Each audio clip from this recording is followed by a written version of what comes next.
शमिता शेट्टी ने big boss के घर में जाने के लिए बोला बहुत बड़ा झूठ। क्या शमिता शेट्टी ने स्टेज पर जाकर पहले ही दिन इस शो की शुरुआत झूठ से की है? क्या शमिता शेट्टी की बिग बॉस में एंट्री के पीछे एक बहुत बड़ी प्लानिंग है? ऐसी ही कुछ बात सामने आ रही है। सबसे पहले तो हम आपको बता दें कि शमिता शेट्टी ने बिग बॉस के शो में एंट्री मारी और स्टेज पर जब उनसे पूछा गया कि आप इस शो में कैसे आई, आपको भी फैमिली के साथ होना चाहिए, तब शमिता शेट्टी ने कहा कि उन्होंने इस शो के लिए कमिट बहुत पहले कर दिया था, तब ये कंट्रोवर्सी हुई नहीं थी।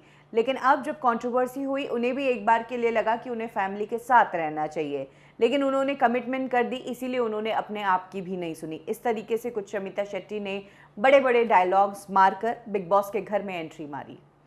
अब एक रिपोर्ट सामने आई है। एक न्यूज़ पोर्टल ने दावा किया है कि शमिता शेट्टी को बिग बॉस शो बहुत पहले ऑफर ही नहीं हुआ था। शमिता शेट्टी ने बिग बॉस के स्टेज पर जो बात कही है वो सरासर झूठ है। सच्चाई तो ये है कि शो के ऑन एयर होने से एक दिन पहले ही शमिता शेट्टी के आने का डिसीजन लिया गया। और हम सब जानते हैं कि शमिता शेट्टी को इस शो में क्यों लिया गया है, क्योंकि अभी बॉलीवुड इंडस्ट्री में सबसे ज़्यादा चर्चा का विषय शमिता की फैमिली शिल्पा शेट्टी, राज कुंद्रा ही है। और बिग बॉस जो है, इस शो की बुनियाद है कंट्रोवर्सी, पब्लिसिटी। तो जहां पब्लिसिटी वहां बिग बॉस।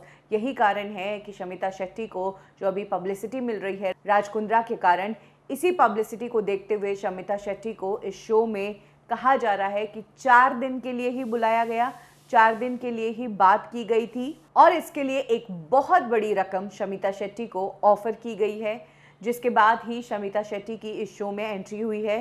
तो जो शमिता शेट्टी ने स्टेज पर जाकर कहा है कि बहुत पहले कॉन्ट्रैक्ट साइन कर लिया था, ये बात सरासर गलत, झूठ है। शमिता शेट्टी को शो ऑन एयर होने से एक दिन पहले ही पूरी डील जो है वो फाइनल हुई थी। 2-3 दिन पहले से चर्चा चल रही थी और शमिता शेट्टी को शो में लाने में करण जौहर का भी बहुत बड़ा हाथ है, ये दावा किया है एक न्यूज़ पोर्टल ने। अब इसमें कितनी सच्चाई है ये तो नहीं कह सकते, लेकिन अगर शमिता शेट्टी 4 दिन बाद निकल जाती है या जल्दी एग्जिट कर जाती है तो समझ आ जाएगा कि कहीं ना कहीं शमिता शेट्टी को सिर्फ इनिशियली शो की चर्चा बनाए रखने के लिए ही इस घर में लिया गया। वैसे ऑलरेडी शमिता को लेकर कई सारे सवाल उठ रहे हैं कि क्यों शमिता शेट्टी को रिपीट किया जा रहा है।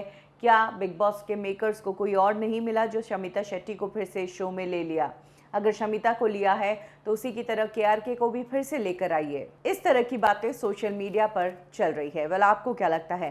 क्या वाकई में शमिता शेट्टी ने झूठ बोला है? क्या वाकई में उन्हें ये शो एंड टाइम पर ऑफर हुआ है सिर्फ और सिर्फ इसलिए क्योंकि उनके जीजू इस वक्त जेल में हैं? क्या लगता है आपको? कमेंट सेक्शन में ज़रूर शेयर करें।